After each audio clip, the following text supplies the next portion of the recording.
Assalamualaikum warahmatullahi wabarakatuh. Perkenalkan, nama saya Dinda Ramdanti dengan NIM 28921 50058 dari Prodi Manajemen Pagi Universitas Pancasakti Bekasi. Pada video ini saya akan menjelaskan bahan baku, pengendalian, perhitungan biaya, dan perencanaan untuk memenuhi ujian akhir semester mata kuliah akuntansi bisnis. Inilah poin materi yang akan disampaikan dalam presentasi. Yang pertama ada pengendalian persediaan bahan baku, yang kedua perolehan dan penggunaan bahan baku, yang ketiga pembelian bahan baku, yang keempat model kuantitatif atau rumus, dan yang kelima ada contoh soal. A. Pengendalian persediaan bahan baku.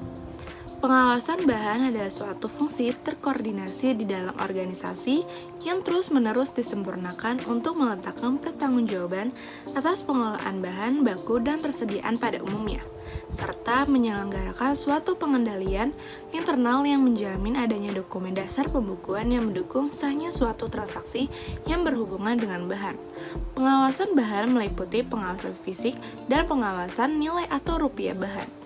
Pengendalian bahan baku harus memenuhi dua kebutuhan yang berlawanan, yaitu yang pertama menjaga persediaan dalam jumlah dan variasi yang memadai guna beroperasi secara efisien, dan menjaga tingkat persediaan yang menguntungkan secara finansial. Selanjutnya, tujuan pengendalian bahan baku. Tujuan dasar dari pengendalian bahan baku adalah kemampuan untuk melakukan pemesanan pada waktu yang sesuai dengan sumber terbaik untuk memperoleh jumlah yang tepat pada harga dan kualitas yang tepat pula. Selanjutnya, perolehan dan penggunaan bahan baku. Langkah-langkah pembelian dan penggunaan bahan baku yang pertama ada routing dan BOM, yang kedua anggaran produksi, yang ketiga bukti permintaan pembelian, yang keempat pemesanan pembelian, yang kelima laporan penerimaan, yang keenam bukti permintaan bahan baku, dan yang ketujuh ada kartu catatan bahan baku.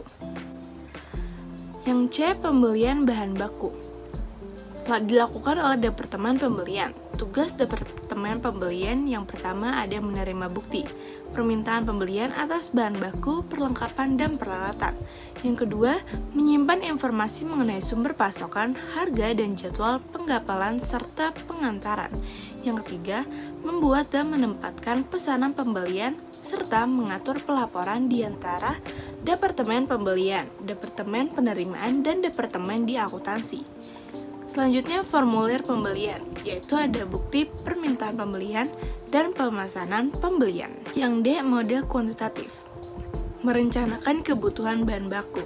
Faktor fundamental yaitu jumlah dan waktu pembeliannya melibatkan biaya penyimpanan dan biaya karena tidak menyimpan cukup persediaan.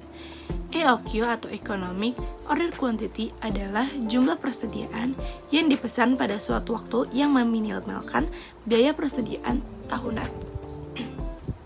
Selanjutnya, di sini ada rumus. Keterangannya, EOQ atau Economic Order Quantity, RU adalah jumlah kebutuhan per tahun, CO adalah biaya pemesanan atau cost per order, CU adalah biaya per unit atau cost per unit, CC adalah presentasi biaya penyimpanan atau carrying cost. Selanjutnya kita masuk ke contoh soal. Perusahaan elektronik memberikan jasa perbaikan kulkas yang rusak. Datanya sebagai berikut. Yang pertama, biaya penanganan persediaan per unit senilai 3.000. Yang kedua, kebutuhan setiap 6 bulan senilai 9.500 unit. Yang ketiga, biaya pemesanan atau pesanan senilai 60.000. Diminta yang pertama ada EOQ, yang kedua jumlah pemesanan dalam setahun, yang ketiga biaya pemesanan per tahun, dan yang keempat jumlah persediaan rata-rata. Pembahasan soal. Yang pertama, EOQ sama dengan akar 2 dikali RU dikali CO dibagi CO dikali CC.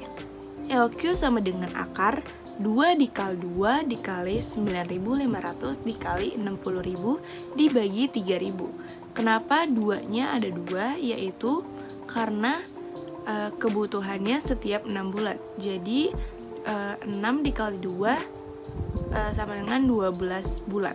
Jadi 1 tahun. Selanjutnya EOQ sama dengan akar 2.280.000.000 dibagi 3.000. EOQ sama dengan akar 760.000 senilai 872. Soal yang kedua jawabannya adalah 2 dikali 9.500 dibagi 872. 872-nya dari EOQ sama dengan 21,72 atau dibulatkan menjadi 22 kali. Yang ketiga ada 22 dikali 60.000. 22 dari yang hasil nomor 2 dan 60.000 dari biaya pemesanan atau pesanan. Jadi nomor 3 hasilnya 1.320.000. Yang keempat EOQ dibagi 2. Karena jumlah persediaan rata-rata yang diminta, jadi EOQ sama dengan dibagi 2. Hasilnya menjadi 872, yaitu hasil EOQ dari nomor 1 dibagi 2 senilai 436. Baik, segitu dulu video yang bisa saya sampaikan dan jelaskan. Mohon maaf apabila ada kekurangan. Semoga video ini dapat bermanfaat bagi kita semua. Wassalamualaikum warahmatullahi wabarakatuh.